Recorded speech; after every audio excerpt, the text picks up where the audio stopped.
Good morning. ఆత్మీయ అతిథులతో అనుభూతుల తరంగంలా సాగిపోతున్న ఉదయరాగం కార్యక్రమానికి స్వాగతం. ప్రతి ఉదయం రాగోదయంగా సరదా కబుర్లు ప్రవాహంగా మీ ముందుకొస్తున్న మీ అభిమాన ఉదయరాగం ఈరోజు మరింత అందంగా ముస్తాబైంది.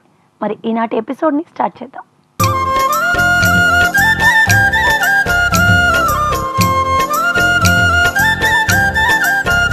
ఈరోజు తిథి నక్షత్ర వార వివరాలను తెలిపే శుభయోగంతో ఈనాటి ఉదయరాగం ప్రోగ్రాంని ఆరంభిద్దాం.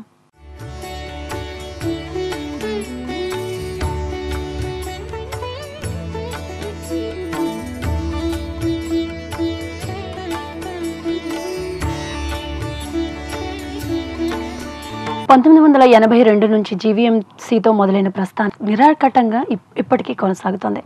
అంచెలంచెలుగా ఎదుగుతూ వర్కింగ్ ఇన్స్పెక్టర్ స్థాయికి వెళ్లడంతో పాటు గుర్తింపు యూనియన్లో కార్మికులకి అతి చేరువుగా ఉండి వాళ్ళ సమస్యలను పరిష్కరిస్తూ వాళ్ళ మన్ననలు పొందుతున్న వివి వామన్ రావు గారు ఈనాటి మన ఉదయరాగానికి ఆత్మీయ అతిథిగా విచ్చేశారు. మరి ఆయన్ని పరిచయం చేసుకుందాం. కార్మికుల సమస్యల పరిష్కారం కోసం నిరంతరం తప్పించే కార్మిక నేతల్లో ఆయన ఒకరు. జీవీఎంసీలో ఉద్యోగిగా చేరిన వామన్ రావు కార్మిక నేతగా ఎదిగారు. మహావిశాఖ నగరపాలక సంస్థలో గుర్తింపు పొందిన సంఘానికి ఆయన నేతృత్వం వహిస్తున్నారు. కార్మిక సంఘానికి జరిగిన ఎన్నికల్లో 2 సార్లు ఒంటరి పోరాటం చేసి విజయం సాధించారు. రాష్ట్రంలో శ్రమశక్తి అవార్డు పొందిన తొలి వ్యక్తిగా పేరు పొందారు. కళారంగంపై మక్కువ ఉన్న ఆయన టెలి సీరియల్స్ను కూడా నిర్మించారు. మాజీ మేయర్ ఎన్ఎస్ఎన్ రెడ్డితో ఉన్న అనుబంధం తనను ఈ స్థాయికి తీసుకొచ్చిందన్న వామన్ రావు ఈనాటి మన ఉదయరాగానికి ఆత్మీయ అతిథిగా విచ్చేశారు. నమస్తే అండి వామన్ రావు గారు. వామన్ రావు గారు, 1982లో మొదలైన మీ ప్రస్థానం జీవీఎంసీతో ఇప్పటి వరకు నిరంతరంగా కొనసాగుతూనే ఉంది. అసలు మీరు జీవీఎంసీతో ఎలా మొదలైంది మీ ప్రస్థానం అనేది? నాకు వాస్తవంగా ఏంటంటే అప్పుడు ఎన్ఎస్ఎన్ రెడ్డి అని చెప్పి మేయర్ ఉండేవారు. ఆయనతో నాకు ఉన్నటువంటి తత్సంబంధాల వల్ల ఆయన వచ్చి కలిసినప్పుడు ఆయన జీవీఎంసీలో ఏదైనా ఉద్యోగం ఉంటే చూడమని. అప్పుడు జీవీఎంసీ కాదు, వాళ్ళు మున్సిపల్ కార్పొరేషన్. మున్సిపల్ కార్పొరేషన్లో ఏదైనా ఉద్యోగం ఉంటే చూడమంటే వెంటనే ఆయన, నేను కూడా ఆశ్చర్యపోయాను, ఉద్యోగం ఇంత ఈజీగా వస్తుందని. వెంటనే ఆయన కారులో తీసుకెళ్ళి ఉద్యోగం వేశారు. అప్పుడు నేను జాయిన్ అయినప్పుడు అప్పుడు క్యాజువల్గా జాయిన్ అయ్యాను. తర్వాత నేను రెగ్యులరైజ్ అయిపోయాను. ఇంకా అక్కడి నుండి కూడా నా ప్రస్థానం కొనసాగింది. ఓకే, మరి ఒక ఎంప్లాయీగా జాయిన్ అయిన మీరు ఉద్యమ నేతగా ఎదిగారు. ఈరోజు కార్మికులకి ఏ సమస్య వచ్చినా ముందుండి పోరాటాలు చేసి వాళ్ళకి ఏవి కావాలో వారి కోరికలు ఏవైతే ఉన్నాయో అవి సాధించడంలో మీరు కీలక పాత్ర పోషిస్తున్నారు. అసలు ఈ ఉద్యమకారుడిగా మీ ప్రస్థానం ఎప్పుడు మొదలైంది? నాకు బేసిక్గా చదువుకున్న రోజుల నుంచి కూడా నాకు ఉన్నటువంటి ఒక యాంబిషన్ ఏంటంటే, మనం దేశానికి ఏం చేయలేం, మన రాష్ట్రానికి ఏం చేయలేం, మన ఊరికి ఏం చేయలేం, కనీసం కుడిపక్క ఎడం పక్క ఉన్న వాళ్ళకి ఏమైనా చేద్దాం. ఇలా ప్రతి వాళ్ళు అనుకుంటే ప్రతి వాళ్ళ గురించి ఇద్దరు ఆలోచిస్తారు. మనం ఎలాగైతే ఆలోచిస్తుంటామో పక్క వాళ్ళ గురించి, అలాగే ఈ పక్క వాళ్ళు కూడా మన గురించి ఆలోచిస్తే మన గురించి ఇద్దరు ఆలోచిస్తారు. మన ఆలోచన కలిపి మొత్తం ముగిపోతాం మన వెల్ఫేర్ కోరు అనేది నా తాలూకు ఒక యాంబిషన్. అది దానివల్ల నేను ఎక్కడ ఉన్నా సరే అక్కడ ఉన్నటువంటి సమస్యలు నా ఓన్ చేసుకుని నేను దాని మీద మాట్లాడడం కానీ అవి కానీ చేసి, తర్వాత నా తాలూకు విధానం నచ్చిన తర్వాత కొంతమంది గ్రూప్ అట్రాక్ట్ అయ్యి వాళ్ళందరూ కలిపి ఒక యూనియన్ మీరు ప్రారంభించాలి, ఆ యూనియన్కి మీరే నాయకుడు ఉండాలని చెప్పి అప్పుడు చెప్పడం జరిగింది. కాబట్టి యూనియన్ పెట్టమంటే అంత ఈజీ కాదు. కానీ అలాగా పెట్టేప్పుడు బిఎంఎస్ యూనియన్తో నా ప్రస్థానం ప్రారంభమైంది. సో మరి ఒక గుర్తింపు నాయకుడిగా ఉన్నారు, గుర్తింపు యూనియన్కి నాయకుడిగా ఉన్నారంటే అది మామూలు విషయం కాదు. మీరు చేసే సేవ కానీ లేదంటే కార్మికుల తరఫున మీరు పోరాడే విధానం కానీ వాళ్ళకి నచ్చితే కానీ అంతటి పెద్ద స్థానాన్ని మీకు ఇవ్వడం జరగదు. మరి దీంట్లో ఆటుపోట్లు ఏంటి? ఈ ఉద్యమ నేతగా ఉండడానికి కొన్ని ఆటుపోట్లు ఉంటాయి. సో అట్లాంటివి మీరు ఏమైనా ఫేస్ చేశారా? వాస్తవానికి మీరు చెప్పింది కరెక్ట్. ఎందుకంటే మామూలుగా ఏదో అసోసియేషన్లకి నాయకులుగా ఉండడము, ఏదో నలుగురు కలిపి నిలబెట్టుకుని నువ్వు ప్రెసిడెంట్ ఉండు, నువ్వు సెక్రటరీ ఉండు అనడం వేరు. అది కాదు. అలా కాకుండా ఒక ఎన్నిక, ప్రజాస్వామ్యబద్ధమైనటువంటి ఎన్నిక జరిగినప్పుడు అందులో పోటీ చేసినప్పుడు మనకి పోటీదారులు కూడా రకరకాలుగా ఉంటారు. వాళ్ళు ఆర్గనైజేషన్ పరంగా కానీ వ్యక్తిగతంగా కానీ వాళ్ళు మన మీద విమర్శలు చేస్తారు. మనకి ఏమైనా లోటుపాట్లు ఏమైనా ఉన్నా దాన్ని ఎత్తి చూపడానికి ప్రయత్నిస్తారు. మన బలహీనతలు ఏమైనా ఉంటే దాన్ని బహిర్గతం చేయడానికి కూడా ప్రయత్నిస్తారు. అటువంటి పరిస్థితిలో మరి ఒక ఎంప్లాయీగా ఉంటుంది. ఎందుకంటే ట్రేడ్ యూనియన్ ఆర్గనైజేషన్లో ఎంప్లాయీ ఎక్కువ కాలం తట్టుకోవడం కష్టం. ఏదో వాళ్ళు ఉద్యోగం లేనటువంటి వాళ్ళు, ట్రేడ్ యూనియన్ మీద బేస్ అయినటువంటి వాళ్ళు ఎవరైనా అవుట్ సైడర్స్ ఉంటే వాళ్ళు కూడా అంత కొనసాగడం కష్టం. అలాంటిది ఒక ఎంప్లాయీ అసలు కొనసాగడం కష్టం. ఎందుకంటే ఎంప్లాయీని ఇరకాట్లో పెట్టడానికి ప్రయత్నిస్తారు. అందువలన మరి ఈ పరిస్థితులు ఇవన్నీ ఎదుర్కొంటున్నప్పుడు కూడా కార్మికులు వాస్తవాలు గ్రహించారు. అంటే మోహన్ రావు అంటే ఆయన చేసేదే చెప్తాడు, చెప్పింది చేస్తాడు. తర్వాత ఏదైనా ఒక సమస్య మీద పోరాడేటటువంటి విధానం ఎలా ఉంటుంది అనేది స్టడీ చేస్తారు. స్టడీ చేయకుండా ఓటేయడు. స్టడీ చేసి ఈయన మనకి కరెక్టు, ఇతంతో న్యాయం జరుగుతుంది. లేకపోతే ఎందుకంటే ఎవరికైనా సరే కుటుంబాన్ని పోషించేది ఉద్యోగం, ఆ ఉద్యోగాన్ని కాపాడేది యూనియన్. అంటే ఇక్కడ యూనియన్ బాధ్యత ఏంటంటే ఒక ఉద్యోగస్తుడిని కాపాడడం కాదు, ఆ కుటుంబాన్ని కూడా కాపాడుతుంది అని కాదు. అంత బాధ్యతను తీసుకొచ్చి లీడర్ చేతిలో పెడుతున్నారంటే ఇది చిన్న విషయం కాదు. ఒక కార్పొరేటర్ చేతిలో పెట్టరు, ఒక ఎమ్మెల్యే చేతిలో పెట్టరు, కానీ ఒక యూనియన్ లీడర్ చేతిలోనే కుటుంబాన్ని మొత్తం తీసుకెళ్ళి పెడతారు ట్రేడ్ యూనియన్. మరి అలా పెట్టారు అంటే ఆ విశ్వాసం పొందడం అనేది అది నిజంగా నా తాలూకు పూర్వజన్మ సుకృతం అనుకోవాలో, మా తల్లిదండ్రులు చేసిన పుణ్యం అనుకోవాలో మరి నాకు తెలియదు. కానీ నేను కృషి చేస్తున్నా, కృషికి తగ్గట్టుగా వెళ్తుందని నేను భావిస్తున్నాను. ఓకే, మరి జీవీఎంసీలోని మీరు ఈ గుర్తింపు యూనియన్కి నాయకుడిగా మూడోసారి మీ పదవి బాధ్యతను చేపట్టారు. మీరు దీని తర్వాత కార్మికుల జీవితాల్లో ఏమైనా మార్పులు రావాలనుకుంటున్నారంటే ఇట్లాంటి మార్పులు కనుక జీవీఎంసీలో వస్తే కార్మికుల జీవితాలు ఇలా బాగుపడతాయి అని ఏమైనా మీరు అనుకుంటున్నారు? ఎలాంటి మార్పులు రావాలని మీరు అనుకుంటున్నారు? అంటే ఉద్యోగస్తుల తాలూకు పరిస్థితి ఎలాగ వచ్చిందంటే ఏదో నెల మొత్తం పనిచేయడం, జీతం తీసుకోవడం, లేకపోతే సంవత్సరానికి ఒక ఇంక్రిమెంట్ తీసుకోవడం, అవకాశం ఉంటే ప్రమోషన్ తీసుకోవడం, తర్వాత రిటైర్ అయిపోవడం, ఇలా జరుగుతుంది. అది కాదు, వాళ్ళకి కనీసం ప్రతి ఉద్యోగస్తుడికి కూడా కంపల్సరీగా రిటైర్ అయ్యేటప్పటికి ఒక గృహం ఉండాలనేటటువంటి ఇవాళ ప్రతి వాళ్ళకి గృహం ఉండాలనేటటువంటిది ప్రభుత్వం తాలూకు ఆలోచన. మరి అందరికీ ఉండేటప్పుడు ఉద్యోగస్తుడికి ఎందుకు ఉండకూడదు? ఉద్యోగస్తుడు అంటే అందరూ లంచాలు తీసుకునేటటువంటి వాళ్ళు, అందరూ వెల్ సెటిల్డా? కాదు అది. ఎందుకంటే చాలామందికి 1వ తారీఖున వచ్చే జీతం 2వ తారీఖున వస్తే కూడా కటకట్లాడిపోయే వాళ్ళు చాలామంది ఉంటారు. మధ్యతరగతి వాళ్ళు, మెయిన్ ఉద్యోగస్తులు అంటే కూడా మధ్యతరగతి కింద లెక్క. క్లాస్ 4 ఎంప్లాయ్ అయినా మధ్యతరగతి కింద లెక్క. మరి వీళ్ళ ఈ పరిస్థితిలో వాటి అద్దె కట్టుకొని ఉండడం అనేటటువంటిది అదొక పెద్ద టాస్క్. మరి వీళ్ళు కానీ ప్రభుత్వం ఉద్యోగస్తుడికి రిటైర్ అయ్యేటప్పటికి ఒక ఇల్లు కానీ చేకూరిస్తే చాలా బాగుంటుంది అనేటటువంటిది నా ఆలోచన. దానికి తగ్గట్లుగా మా తాలూకు కార్యక్రమాలు కూడా ఉంటాయి. మా కార్యక్రమాలు ఎంత ఉన్నప్పుడు కూడా ప్రభుత్వం నుంచి కూడా ఆ మేరకు సహకారం ఉంటేనే మేము దాంట్లో సక్సెస్ అవ్వగలం అనేటువంటిది నా నమ్మకం. ఓకే, మరి ఒకప్పుడుతో పోల్చుకుంటే మున్సిపల్ ఉద్యోగస్తులకి జాబ్ సెక్యూరిటీతో పాటు కొన్ని అలవెన్సెస్ కూడా పెంచడం జరిగింది. ఒకప్పుడు 5,000 6,000 ఉన్న జీతాలు ఈరోజు 15,000 16,000 అయిన సందర్భాలు ఉన్నాయి. వాళ్ళు కూడా ఒక మంచి అంటే బయట కార్పొరేట్ ఎంప్లాయీస్ ఎలా ఉంటారో అట్లాగే శాలరీని డ్రా చేస్తున్న సందర్భాలు ఉన్నాయి. సో దీని వెనకాల ఇంత జీతాలు పెరిగాయంటే వీటి వెనకాల ఒకప్పుడు చిన్న చూపు ఇప్పుడు లేదు. జీవీఎంసీ కార్మికులు అంటే ఒకప్పుడు ప్రజల్లో చిన్న చూపు ఉండేది, బట్ ఇప్పుడు అలాంటి పరిస్థితి ఇప్పుడు లేదు. ఈ మార్పును తీసుకురావడానికి మీరు ఎలాంటి కృషి చేశారు? జీవీఎంసీ ఉద్యోగుల తాలూకు అవసరాన్ని ప్రజలకు తెలియజేసాం, అందులో మేము సక్సెస్ అయ్యాం.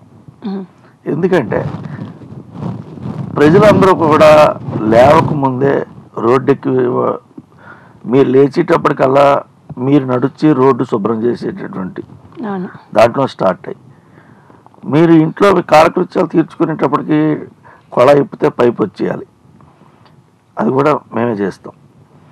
అలాగే మా కార్యక్రమం ఉదయం నుంచి ఇంకా కొనసాగుతూనే ఉంటుంది.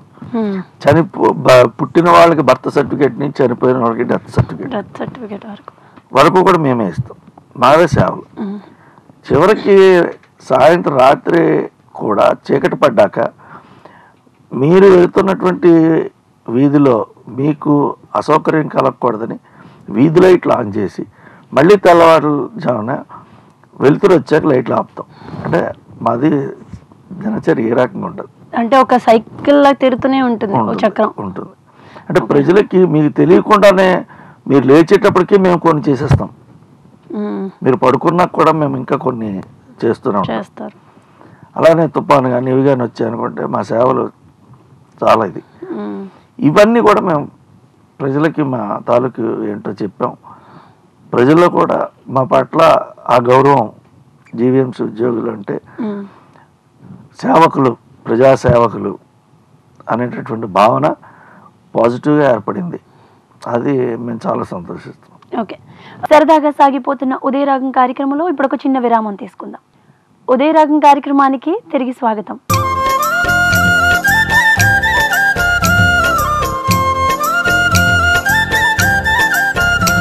మన జీవితాల్లో ప్రకృతి మమేకమైపోయింది. అలాంటి ప్రకృతి మనకు అందించిన అద్భుతం ఆయుర్వేదం. ఆ ఆయుర్వేదం అందించిన ఓ బహుమతిని ఇప్పుడు చూద్దాం.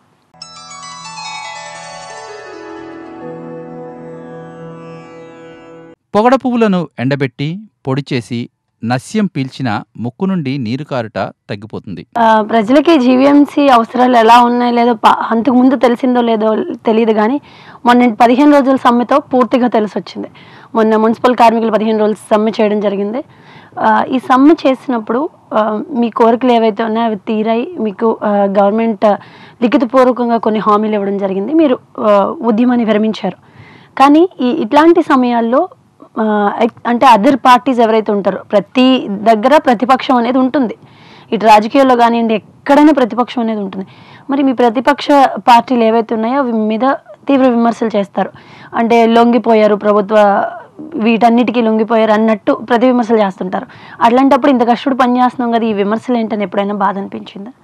బాధ అనిపించలేదమ్మా, ఛాలెంజ్గా తీసుకుంటున్నాం. ఎందుకంటే ఒక్కొక్కసారి విమర్శలు కూడా ఉండాలి. విమర్శలు ఉంటే మనం చెక్ చేసుకుంటాం. ఆ విమర్శలు సద్విమర్శలు అయితే లేదు, వాళ్ళు విమర్శించాలనే ఉద్దేశంతో విమర్శిస్తే వాటిని పట్టించుకోం. వ్యక్తిగత విమర్శలు చేయడమో లేకపోతే తప్పుడు విమర్శలు చేస్తే దాన్ని తిప్పి కొడతాం. ఇలాగ 3 రకాల యాక్షన్స్ ఉంటాయి. ఇప్పుడు వాళ్ళే కాదు కదా, మేము కూడా అస్త్రాలు ఉపయోగించగలం కదా, మా దగ్గర ఉంటాయి కదా.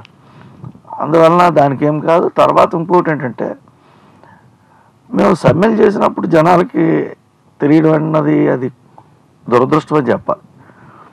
ఎందుకంటే 15 రోజులు అసలు విశాఖపట్నంలో మరి చెత్త అంతా వదిలేస్తేనే మేము గుర్తురావడం అంటే తప్పు. మేము రోజు చెత్త తీస్తున్నప్పుడు గుర్తు రావాలి, కానీ వదిలేసినప్పుడు మేము గుర్తు రాకూడదు. అంటే మీ విలువ ఏంటో తెలిసి వచ్చింది. ఆ విలువ మేము పని చేసినప్పుడు తెలియాలి, అది పాజిటివ్గా తీసుకోవాలి. అంతేగాని మేము ఆపేసిన తర్వాత అసౌకర్యం కల్పించాం. ఎందుకు అసౌకర్యం కల్పించవలసినటువంటి పరిస్థితి వచ్చింది అంటే మాకు అక్కడ మా సమస్యల పట్ల ప్రభుత్వం స్పందించలేదు కాబట్టి మేము అక్కడ స్ట్రైక్లోకి వెళ్ళవలసినటువంటి పరిస్థితి ఏర్పడింది. మేము స్ట్రైక్లోకి వెళ్ళడం వల్ల పబ్లిక్కి అసౌకర్యం వచ్చింది. అసౌకర్యం వచ్చినప్పుడు జీవీఎంసీ ఎంప్లాయీస్ గ్రేట్ అని అనకూడదు. ఏమనాలంటే ఉట్టప్పుడు మామూలు టైంలో మేము బాగా పనిచేస్తున్నాం, ఇప్పుడు బాగా పనిచేస్తున్నారు జీవీఎంసీ ఉద్యోగులు, వీళ్ళు గ్రేట్ అని అప్పుడు మమ్మల్ని అప్రిషియేట్ చేయాలి. అది మరి ఆ రకంగా మేము గుర్తురావడం మంచిది కాదు. ఇక మొన్న సమ్మెలో కూడా మాకంటూ ఒకటి ఉంది, ఎక్స్పెషల్లీ నాకు, మా యూనియన్ గారు. నేను ముందే చెప్పాను, నాకు రాష్ట్రం గురించో దేశం గురించో నాకు కాదు, నా చుట్టుపక్కల వాళ్ళకి అన్నదే నా తాలూకు మైండ్లో ప్రారంభంలోనే నాకు ఉన్నది. అది నా స్టూడెంట్ లైఫ్లో కూడా. ఇప్పుడు కూడా నేను ఆలోచించింది ఏంటంటే, నాకు జెండాలు లేవు, నాకు పార్టీ లేదు. పార్టీ మెప్పు కోసమో, పార్టీ పిలిపిస్తే సమ్మె చేయడం, పార్టీ పిలిపివ్వగానే ఏం సక్సెస్ అయ్యామో కూడా తెలియకుండా ఆపేయడం, దీనికి నేను అగెనిస్ట్. నాకు క్లియర్గా కార్పొరేషన్ ఎంప్లాయీస్కి హామీలు వస్తే సమ్మె నుంచి విరమిస్తారని నేను ముందే చెప్పాను. దానికి తగ్గట్టుగా 2 రోజుల ముందు నాకు కమిషనర్ గారి దగ్గర నుంచి లిఖితపూర్వకంగా నాకు హామీలు వచ్చాయి. హామీ వచ్చిన తర్వాత సమ్మెలో ఎందుకు కొనసాగాలి? ఒకవేళ కోరికలు తీరి ఒకవేళ నేను సమ్మెలో కొనసాగిస్తే ప్రజలు మమ్మల్ని అడగరు, మీరు ఈ రోజు వరకు కూడా సమ్మె చేశారు మీ సమస్యల పరిష్కారం కోసం, సరే ప్రజల నుంచి కూడా వ్యతిరేకత లేదు అంటే మద్దతు వచ్చినట్టే. మరి ఈ సందర్భంలో మీ సమస్యలు పరిష్కారం అయిన తర్వాత మీరు ఎందుకు సమ్మెలో చేస్తున్నారని చెప్పి మమ్మల్ని అడుగుతారు. కాబట్టి మేము స్ట్రైక్ కాల్ ఆఫ్ చేసి 2 రోజుల ముందు మేము మామూలు డ్యూటీస్లోకి వెళ్ళడం జరిగింది. మా ప్రత్యర్థి యూనియన్లు మేము ఏదో మోసం చేసామని, మేము అది వెన్నుపోటు పొడిచామని ఇలా ప్రచారాలు చేసుకున్నాం. రైట్, ఓకే, ప్రచారం చేశారు. 2 రోజులు పోయిన తర్వాత వాళ్ళు చేసింది ఏంటంటే 700 రూపాయలు గవర్నమెంట్ వచ్చి ఎక్సెస్ ఇస్తారంటే దానికి ఒప్పుకొని మిగతా సమస్యలు అసలు చర్చించకుండా సమ్మె విరమించారు. దానికి వాళ్ళు చేసింది ఏంటి? ఇప్పుడు వాళ్ళని నమ్ముకుని మేము కానీ ఇంకో 2 రోజులు కొనసాగుంటే మాకు అక్కడ వాళ్ళతోనే లాభం ఉండేది కాదు, నమ్మకం పోయేది. ఇక్కడ కమిషనర్తో మాకు అగ్రిమెంట్ జరిగేది కాదు. మేము ఇది కోల్పోతాం, అక్కడ అది కోల్పోతాం. అందుకని మేము చాలా ముందు జాగ్రత్త చర్యగా ఒక ఆలోచన దృక్పథంతో మేమందరం ఆలోచించుకొని కలిసికట్టుగా ఒక నిర్ణయం తీసుకున్నాం. మా సమస్యల పరిష్కారం అయ్యే వరకు పోరాడాలి, సమస్యల పరిష్కారం అయిన తర్వాత పోరాటం విరమించాలండి. అలాగే చేసాం. ఓకే, ఒక మున్సిపల్ కార్మికుడిగా మీరు ప్రజలకు సేవ చేశారు, అట్లాగే కార్మిక నాయకుడిగా కార్మికులు ముందుకు నడిపిస్తున్నారు దిశానిర్దేశం చేస్తూ. ఈ రెండింటిని కంపేర్ చేసుకుంటే మీకు ఎందులో ఎక్కువ తృప్తి అనిపించింది? అల్టిమేట్గా పబ్లిక్ సాటిస్ఫాక్షనే మనకి ఇంట్రెస్ట్. ఇప్పుడు ఒక గోడ గడియారం తిరుగుతుంటే అది పబ్లిక్ ప్రజలందరూ చూస్తారు. విజయనగరంలో గంట స్తంభం దగ్గర గోడ గడియారం, అది అందరికీ ప్రేమ చూపిస్తుంది, ప్రజలకు ఉపయోగపడేది. ఆ ఉపయోగపడేది దానికి ఏమైనా రిపేర్ వస్తే రిపేర్ చేసేవాడు నేను. అంటే ప్రజలకు ఉపయోగపడేటటువంటి ఉద్యోగులు, వాళ్ళ ప్రాబ్లమ్స్ నేను చూసేటటువంటి. అంటే ఇక్కడ వీళ్ళు ఆరోగ్యకరంగా ఉంటేనే కదా ప్రజలకు చేయగలరు. సో మా తాలూకు అల్టిమేట్ గోల్ ఏంటి? ప్రజల్ని సాటిస్ఫై చేయడమే. ఎందుకు అంటే ఇక్కడ మేము ఏదో గొప్పగా చెప్పడం కూడా కాదు. మేము ఈ రోజున తీసుకున్న జీతాలు ఏవైతే ఉన్నాయో, జీవీఎంసీ ఉద్యోగాలు తీసుకున్న జీతాలు ప్రజలకు కట్టినటువంటి పన్నుల్లోంచి వచ్చినటువంటి జీతం. మిగతా గవర్నమెంట్ ఆర్గనైజేషన్స్ వేరు, మాది వేరు. మాకు గవర్నమెంట్ ఫండ్ ఇవ్వదు, ఏమీ ఉండదు. పూర్తిగా ప్రజలు కట్టినటువంటి డబ్బులతోనే జీతాలు, వాళ్ళు కట్టిన డబ్బులతోనే రోడ్లు, వాళ్ళు కట్టిన దాంట్లోనే కుళాయిలు, వీధి దీపాలు, ఇంకా మరి అన్నీ, మరి ఈ శానిటేషన్, ఇవన్నీ కూడా. మరి అటువంటిది వాళ్ళు మాకు పోషిస్తుంటే మేము వాళ్ళకి సేవ చేయవలసినటువంటి బాధ్యత మాకు ఉందా లేదు? అటువంటి సేవ చేస్తున్నటువంటి ఒక మెకానిజం మాది. ఆ మెకానిజాన్ని ఒక కంట్రోల్లో ఉంచుతూ వాళ్ళకి దిశ నిర్దేశించేటటువంటి ఒక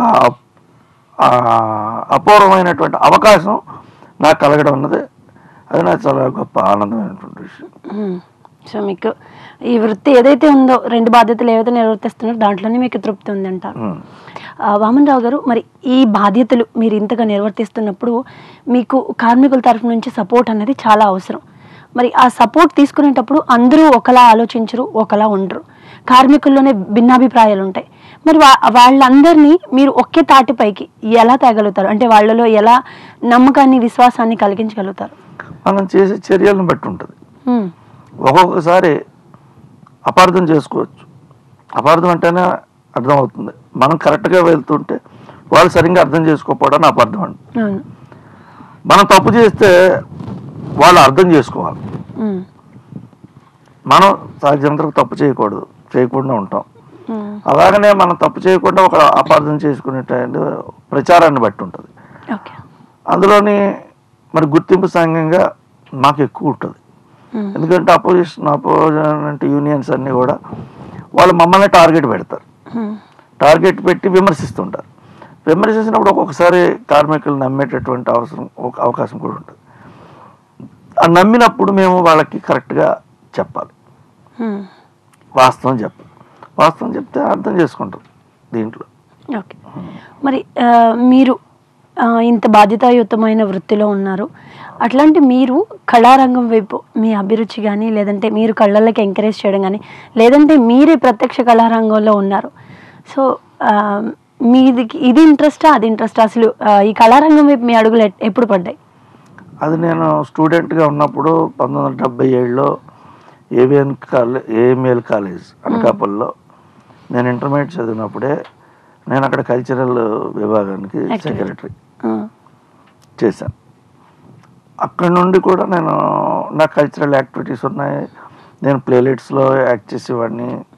తర్వాత అలా చేసి తర్వాత రచన పట్ల ఒక మొగ్గు ఎలాగ ఏర్పడిందంటే, అది ఏదైనా ఒకటి చూస్తే అరే ఇదేంటి, దీనికి భిన్నంగా ఉంటే బాగుంటుందేమో, లేకపోతే ఇది కరెక్ట్గా లేదేమో అని అలా ట్రై చేశాను. ఆ రకంగా ట్రై చేయడం వల్ల నేను కొంచెం సక్సెస్ అయ్యాను. అప్పుడు స్టోరీ నాకు ఒక బ్యాడ్ ఏంటంటే, నేను రాయలేను, నేను చెప్పగలను ఆరేటర్. నేను కథ చెబుతాను, ఆ కథని పేపర్ మీద పెట్టలేరు. పేపర్ మీద నేను పెట్టడానికి మరి నాకు ఎందుకో నాకు చెప్పినంత ఈజీగా నేను పేపర్ మీద పెట్టలేను. నాకు ఆ వీక్ పాయింట్ ఉంది. అందుకే నేను రికార్డ్ చేస్తాను. నేను ఎప్పుడైనా ఎవరికైనా కథ చెప్పినప్పుడు కథ రికార్డ్ చేసుకుంటారు. వాయిస్ అంతా రికార్డ్ చేసుకున్న తర్వాత దాన్ని బట్టి వాళ్ళు, అది నాటిక అయితే నాటిక, సీరియల్ అయితే సీరియల్, లేకపోతే టెలిఫిలిం అయితే టెలిఫిలిం, దాన్ని ఇంకా అక్కడి నుంచి రైటర్స్, డైలాగ్ రైటర్స్ వాళ్ళు రాస్తారు. ఇది ఈ రకంగా నేను ఇప్పటికీ సీరియల్ కానీ అవి కానీ దగ్గర 4-5 వరకు రాశాను. ఆ లోకల్ ఛానల్ అప్పుడులో ఉండేటప్పుడు కూడా ఒక 2 సీరియల్స్, ఒక టెలిఫిలిము, దానికి కూడా లోకల్లో కూడా చేయడం జరిగింది. Take a small break in Udaya Ragam. Welcome back to ఉదయ రాగం.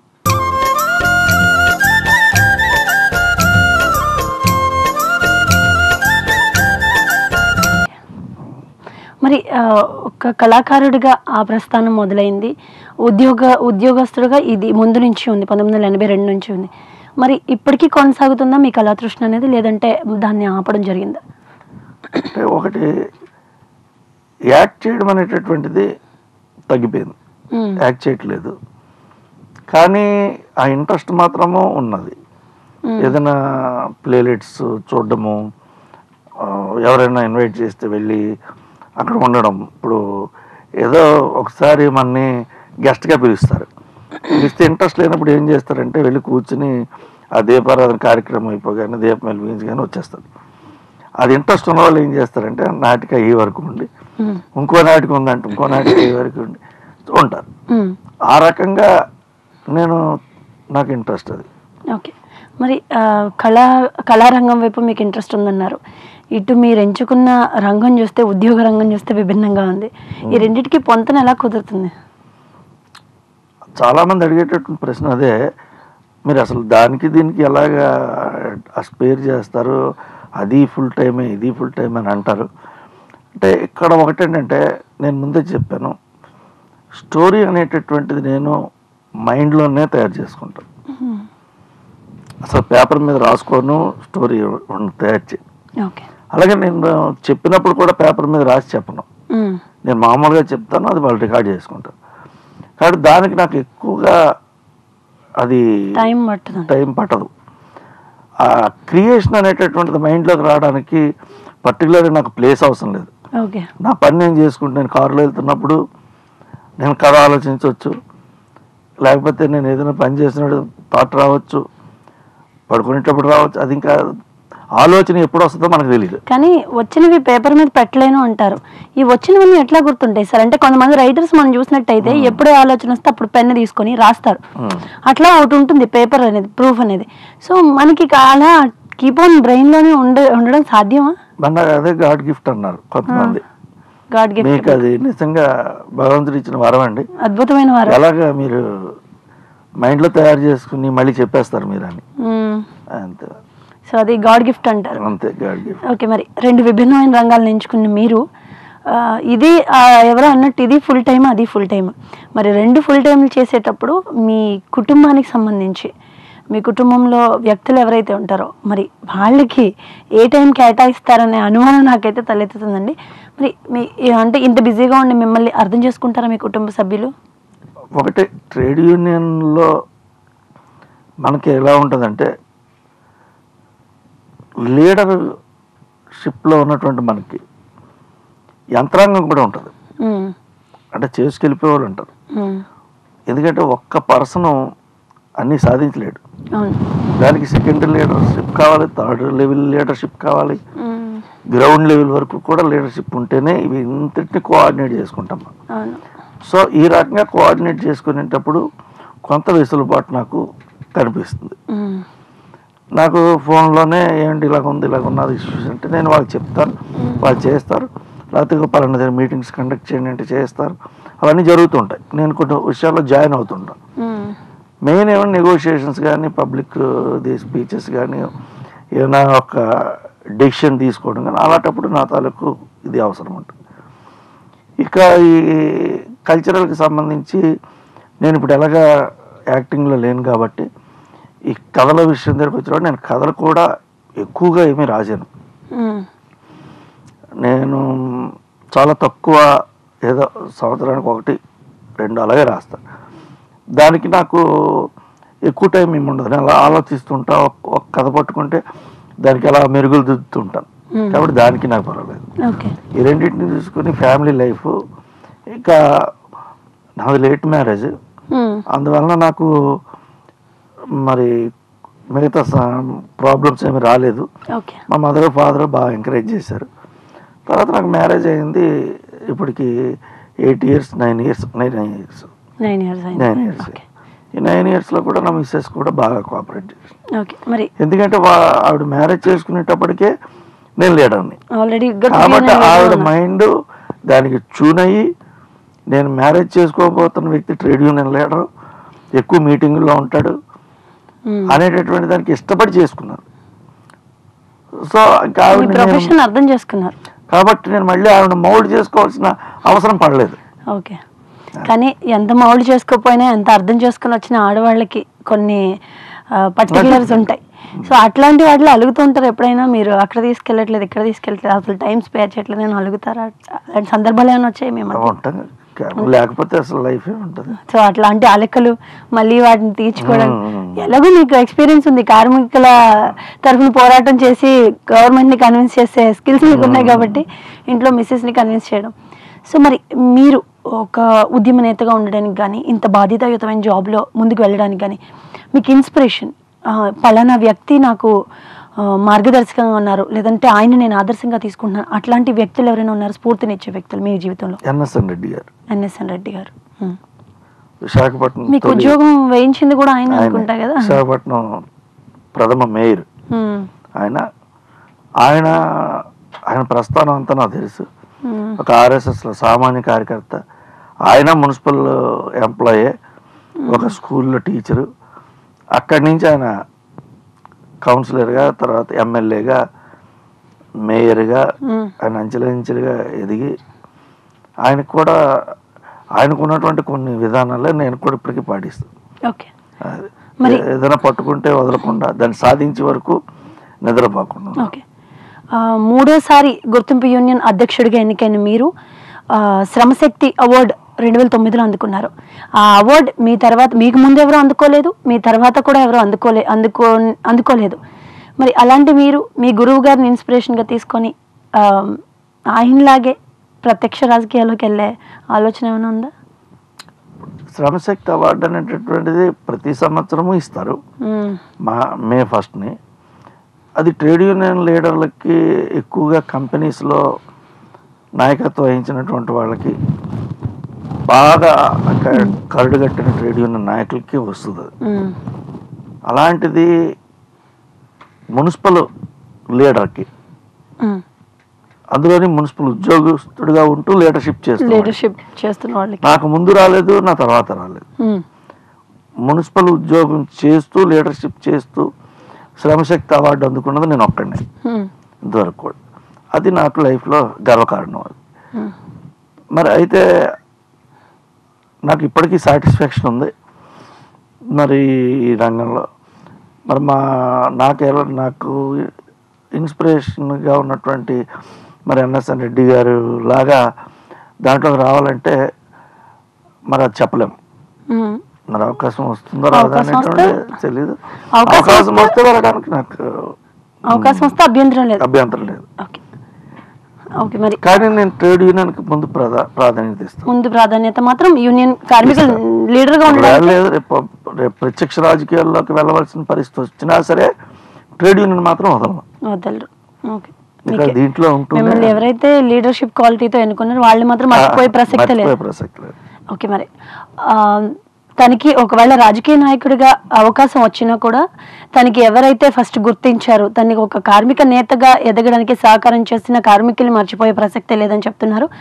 మరి జీవీఎంసీకి సంబంధించి ఎలాంటి లోటుపాట్లు ఉన్నాయి, జీవీఎంసీ కార్మికులు పడుతున్న ఇబ్బందులు ఏంటి తెలుసుకొని వారి పట్ల పోరాటం చేస్తూ వారి కోరికల సాధన కోసం ఫుల్ టైం కేటాయిస్తున్న వామన్ రావు గారు జీవితంలో మరింత ఉన్నత శిఖరాలకు ఎదగాలని, ఆయనకి రాజకీయ రంగం వైపు అడుగులు వేయడానికి ఇంట్రెస్ట్ ఉంది కాబట్టి ఆయనకి ఏదైనా అవకాశం రావాలని మన మెట్రో టీవీ తరపున మనస్ఫూర్తిగా కోరుకుంటున్నాను. మరి మన స్టూడియోకి వచ్చి ఇన్ని మంచి విషయాలు మనతో షేర్ చేసుకున్నారు. అసలు కార్మికుల బాధలు ఏంటి, వాళ్ళు ఎట్లా పోరాటం చేస్తారు, వాళ్ళ కోరికల సాధన కోసం వాళ్ళు ఎట్లా పోరాటం చేస్తారు, వాళ్ళందరినీ ఒక తాటి మీదకి తేవడానికి ఎంత వ్యయ ప్రయాసాలు ఉంటాయనే విషయాలు మనకి వివరించిన వామన్ రావు గారికి ధన్యవాదాలు తెలియజేసుకుంటున్నాను. వామన్ రావు గారు మా స్టూడియోకి వచ్చి ఇన్ని మంచి విషయాలు మాకు చెప్పినందుకు మెట్రో టీవీ తరఫున మీకు మరొకసారి ధన్యవాదాలు. నమస్తే సార్. నమస్తే అమ్మా, మీరు మంచి చక్కటి అవకాశం ఇచ్చారు. మీకు మీ యాజమాన్యానికి కూడా నా హృదయపూర్వక కృతజ్ఞతలు. Thank you sir. మంచి మాటలను అందిస్తున్న ఆనిముత్యాల్ని ఇప్పుడు చూద్దాం.